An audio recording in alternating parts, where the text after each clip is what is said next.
Okay, welcome. My name is Tilly, and this is Tarot with Tilly, and thank you for all of your love, your support. Thank you for joining me today. Um, if you watch me on a regular basis, you know that I have a lot on my plate, and so therefore, I don't get to do the weekly readings or anything as much as I would like, and I'm kind of going through a transitional phase, and I'm thinking, wow, it's eclipse season. Like, and it's so magical this year because we have three eclipses. Usually you have two eclipses for the season. You have the solar eclipse, then you would have the lunar eclipse. But this year we have the solar, well, we just had the solar eclipse. Then we'll have the lunar eclipse on July the 27th, I believe. And then come August the 11th, we will have another solar eclipse. And I thought, we're in such powerful energy this year. Being a collective 11 year, 2018, 2 plus 0 plus 1 plus 8 is 11. So 11 is the justice card. 11 is bringing in the balance.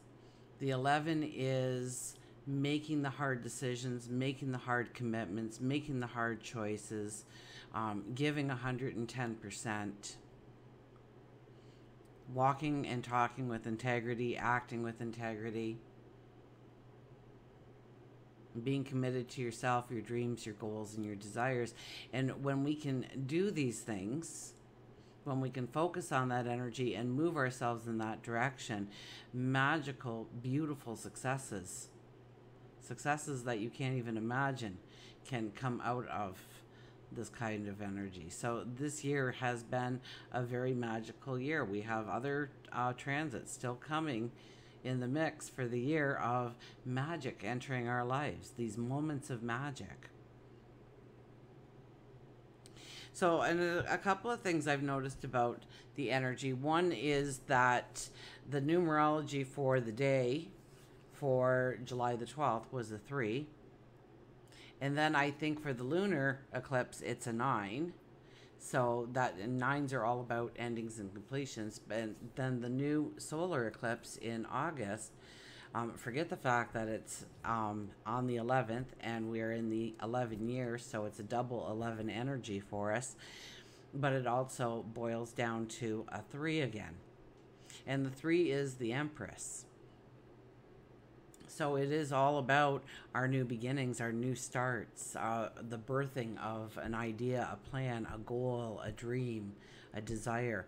Now, also the solar eclipse in August, the numerology is actually a 30, and you rarely get a 30 number or 30 energy for a daily. So the 30 energy alone, even the worst kind of things are beautiful, are magical, are wonderful. There's success sprinkled everywhere in your lives. It's a time to celebrate. It's a time to rejoice. It's a time to say, I've got this. It's a time to plant those new seeds and to grow forward.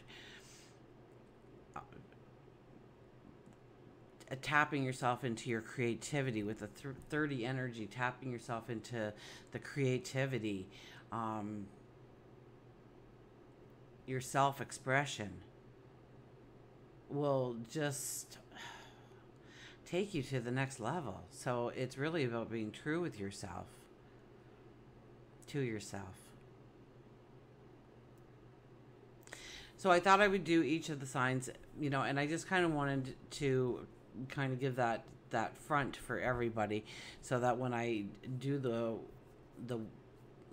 eclipse season videos for you individually, now the sun, the moon, and the ascendant, you should be checking all three. Okay. The sun is your outward, your deepest goals in life, what's important to you, how people view you, how you want people to view you, your goals, your dreams, your desires, your outward world. The moon is your emotion. How do you express yourself? How do you respond to things emotionally? And where can you grow emotionally? Where can you strengthen yourself emotionally? And then the ascendant is relationships, partnerships. So you want to know all of that when you are looking at these eclipses, and you need to view them individually, yes, but you also need to view them as a collective energy because they're building up upon each other. So a solar eclipse is a time of new beginnings, new chapters, new starts, new visions of your tomorrows, planting the seeds. So that's a new moon. A full moon, and the energy will last up to 4 weeks. A full moon is a time for completion, endings, healing, seeing where we are, seeing where we want the new beginnings and what has held us back. And that energy will last up to 4 weeks. So, but a solar eclipse or a lunar eclipse will last up to 6 months. Now, I think the Leo energy kind of supersedes the Cancer energy to some degree, because it is the final eclipse going forward before we hit the fall. So we have to look at all 3 areas and how we can walk towards our new beginnings, our new starts, our goals, our dreams, our desires, growing relationships deeper, traveling, education, groups and friends, our service to others, our destiny perhaps. What type of healing or closure do we need in our life? What kind of completion do we need? Learning more about ourselves. And I think the Cancer eclipse was a lot about learning a little bit about ourselves, knowing that we don't need to control everything. It was the sun and the moon opposing Pluto during this. So Pluto is the one that, Pluto, you have to ask yourself, how can I grow? How can I grow through deepening my own self-knowledge? Seeing where I react, seeing where I try and control, seeing where I might have a goal in mind, but it's not for the highest good. It has an underlying of manipulation or wanting to keep things the same, or stubborn, or jealousy might be driving my goal. Wanting to show off, wanting to let my ego shine instead of my heart shine. So where does that happen in my life? And I think throughout the course of the next 4 weeks, we'll be given glimpses of, now, why are you in the situation? And what is it trying to teach you about yourself? We come to the lunar eclipse. And that is more about groups and friends and social causes, humanitarian ideas, global awareness, and yes, ideas in general, inventive imagination, creativity.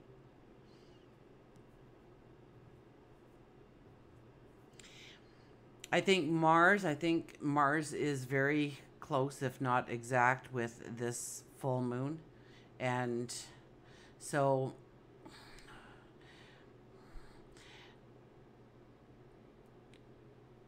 it's in retrograde.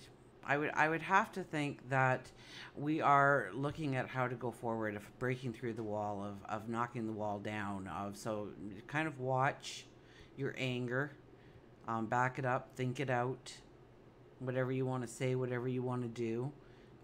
Don't let that knee-jerk reaction come through. Mars is always wanting to go forward. Mars is our warrior. And Pluto, Pluto was the Cancer. That's our inner warrior being awoken with Pluto retrograde. Mars retrograde, we are walking back over some of our steps, some of our actions, or lack of action.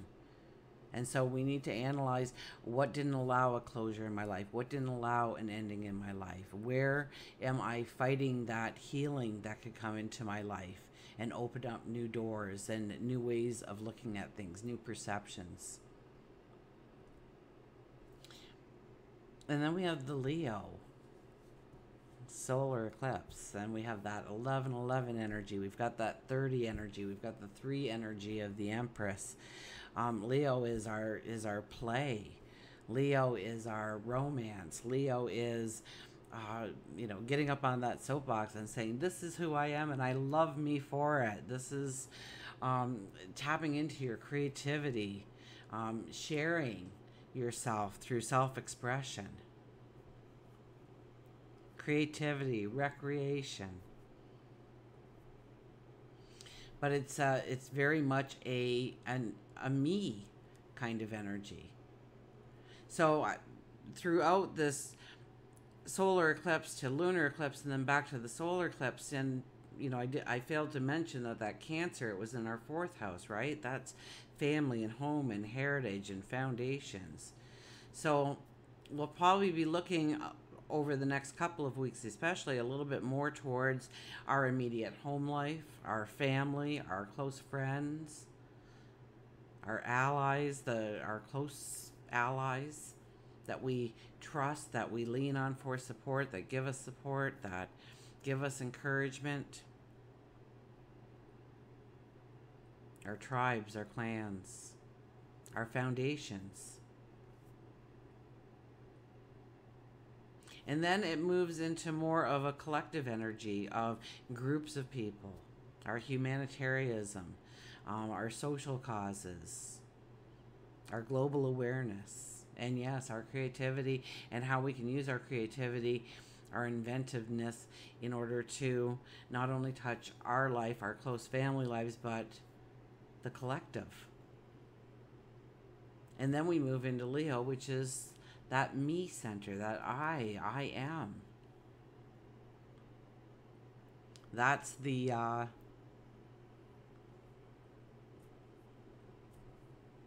sun. It's ruled by the sun. Once again, what's our deepest goals? What's our deepest dreams? And how do we go forward? And we spent time contemplating home, family, foundations, groups, friends, global. And then we finally get to planting our seeds, which is our goals, our dreams, what we want in our life. So I'm going to do a reading for each of you, and stay tuned because it should, if I figure out how to edit properly, it should be coming on now. But in case I mess up, remember, I do love you. Welcome, Taurus. This is eclipse season for you. So this reading really goes right from July the 12th to August the 11th for you in where to put your energy. Now, for you, the first eclipse was in your 3rd house. So that is communication, your voice, your reading, writing, stuff like that.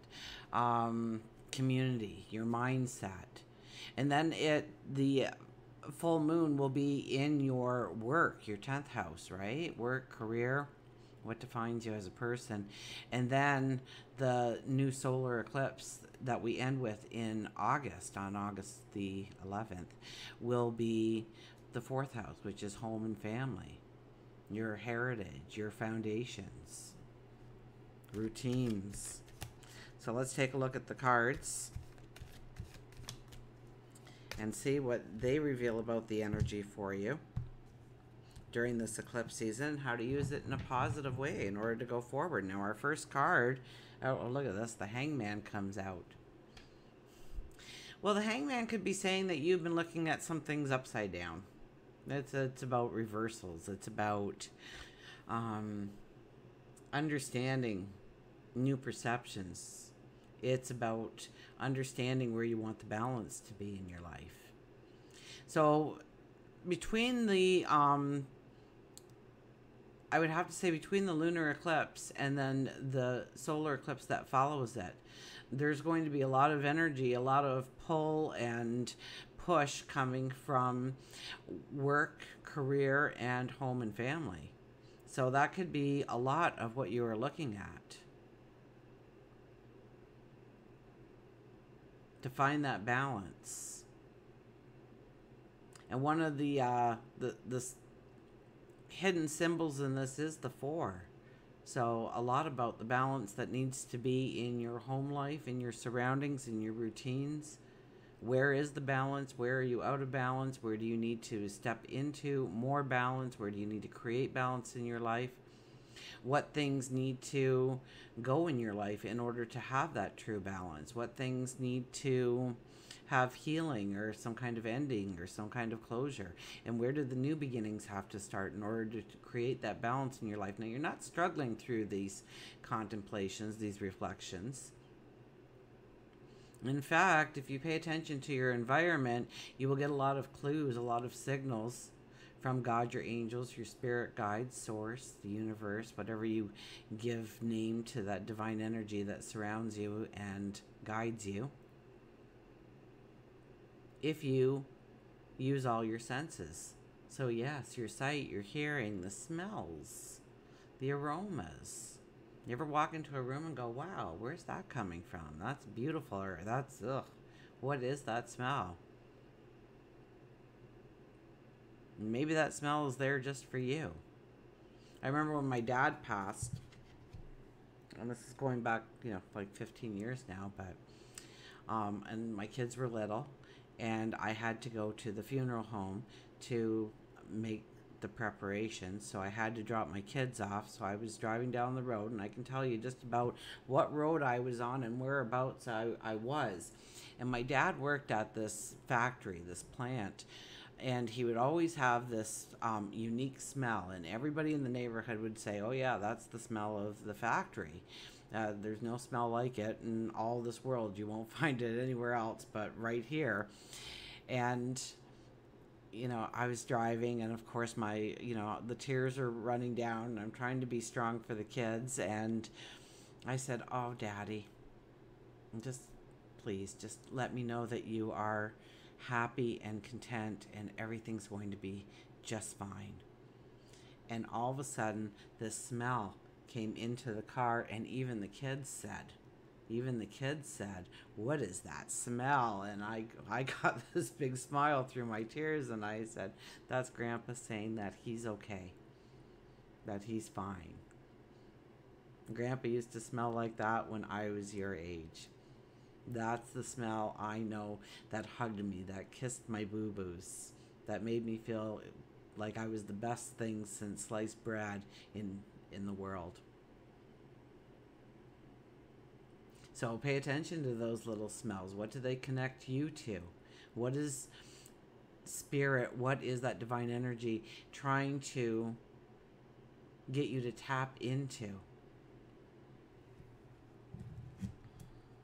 Pay attention. Journal it. Journaling it might be, because we're going over, and this energy will last, another 6 months. So don't think that you have to know all the answers to everything in this short period of time. We want to get more clarity and understanding of the seeds we want to plant, absolutely, especially for the new moon, the solar eclipse in August. But by no means are we cemented to certain things. It could very well happen 3-4 months down the road for you, where you get that aha moment. We have the World card. How fitting is that? The World card is here telling us that we have walked the path in our life, that we are ready for the new beginnings. We are ready for the new season in our life. This tells you that, yes, the next card after this would be, yes, the Fool card again. So it's preparing yourself for the new season. It's knowing that things have to change in your life. And being a Taurus, that's not always the easiest thing, because you're very grounded and you're very fixed. That's your energies. It's there to protect you. But this is saying that you have to be welcoming new experiences, embracing new ideas, new perceptions, new ways of going forward. That you have inside of you the gifts, the abilities, the understanding, the intuition, the higher wisdom, in order to really step into the new beginnings. You are prepared now. It is a good time for you to move forward. And we have the Queen of Cups, so love yourself. Love yourself. Take joy in who you are. The smallest things about you and the largest things about you. And realize that you truly don't have any faults or misgivings. You may be better in certain areas. You may not be so good in certain areas by no stretch of the imagination. If everybody had an IQ test, say for Mercury, we would all get a different kind of IQ. With where Mercury sits in our chart, or the moon sits in our chart, or the sun sits in our chart. We all come in with different gifts and talents and abilities. And it's to really set us up for a path of success, a path of happiness. It's when we are not honoring ourselves, not being truthful to ourselves about our truest passions, our truest dreams, about our talents and abilities, of thinking that, well, I can do it, anybody can do it. Well, that's simply not true. So this is about loving yourself. Loving yourself. Loving yourself. So what kind of little rituals do you do to say, I love you, you're doing a good job, you're beautiful, you're strong, you're courageous? What is that new moon affirmation that you say to yourself on a continuous basis? Because we're very quick to beat ourselves up. And this is a card that says, you got to look in the mirror, you got to look yourself straight in the eye and say, I love you. You're fantastic. You're great. You're phenomenal. You're magnificent. And see your beauty and embrace your beauty. For work and career, we have, look at that, the Moon card comes out with the Five of Pentacles. Well, the Five of Pentacles, I really see this as, we kind of get away from all the fluff and all the extras in our life, and we really see our true gifts and talents and abilities, the true abundances in our life. Now, the Moon card would definitely tell me that you really need to go inside and be truthful with yourself. In order to really step into the liberation, the freedom that you want to feel. Now, when I say work and career, that's because if I met you at a party or something, you would probably, and I said, what do? You would probably tell me about work and career. So what is your sun? What is your sun as S-U-N? What are your goals? What are your dreams? Where are you making your mark in the world? But it could very well be in what you do in the community, or your home and family is what you talk about first, or your inventions or your creativity. Not necessarily work and career. So what defines you? And so this is a time when you really need to go within and say, you know what, I've got these incredible talents, these incredible abilities, and they can take me to the next level if I believe in myself. Maybe if I believe in my worth and my beauty. This is being true to yourself. This is attaching yourself to your emotions and saying, my emotions are truly my emotions, so they can't be wrong. They're absolutely right because they're my emotions. Nobody can feel it for me. Where do you get passionate? Where do you get excited? And how can you correspond that with your truest talents and abilities to grow the ultimate successes in your life? The ultimate abundance in your life? For love and relationships, look at this. We have the Lovers with the Sun. Wow. Wowzers.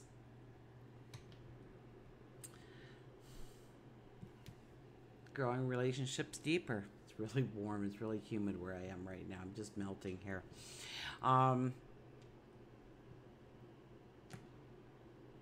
Yeah, this is...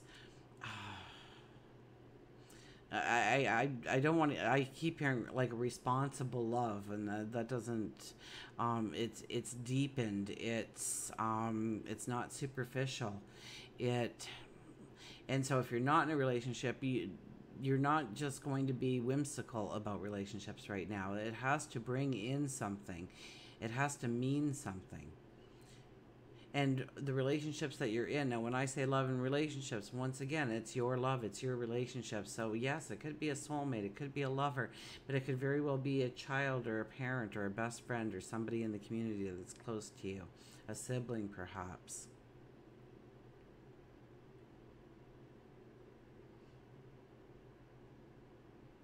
And once again, this talks about the deep knowledge within your heart of knowing what you deserve, the support you need, the love you need, and what relationships you truly want to take with you on your journey, and deepening those relationships, growing those relationships, strengthening those relationships. So build in gratitude, absolutely, in the relationships, and make time for those important relationships in your life. And see how you can grow it. And maybe it's through conversation with each other that you say, we really need to start doing this together. Or we could really create this, to co-create this together. And taking relationships to a stronger, deeper level. If you meet somebody here, it's long-term. It's soulmate material. It's, you know, you're in it for the long path. And take it slow. Take it steady.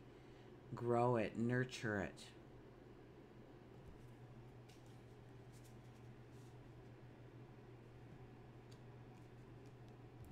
Our spirituality.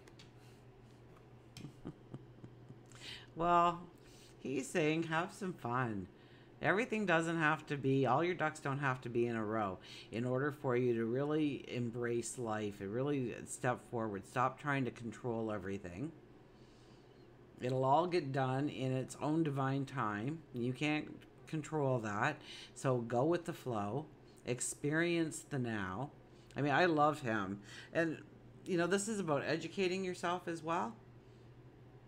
This is growing your so pay attention to what things you are being drawn to when it comes to expanding your horizons on your knowledge, your growth. You know, you might meet a mentor right now that really takes a very rough talent of yours and refines it into this masterpiece that you just are the best of the best because of these little things you learn through this other person. But what I really like about him is he is the king that, you know, he's like, okay, let's just start. I mean, he's full of fire here. And let's just start and let's just move forward and let's see what happens. Like, you know, it looks like he got crowned and the crown doesn't fit him. It kind of falls down on his head. His robe is like all in tatters. It's like he just threw it on fast and he goes, yeah, the crown will get fitted in time. The robe will get fitted in time. We need to start. We need to move forward. We need to design our future, plan our goals, plan our dreams, get excited, fill our lives with passion and fire and experience. Experiences.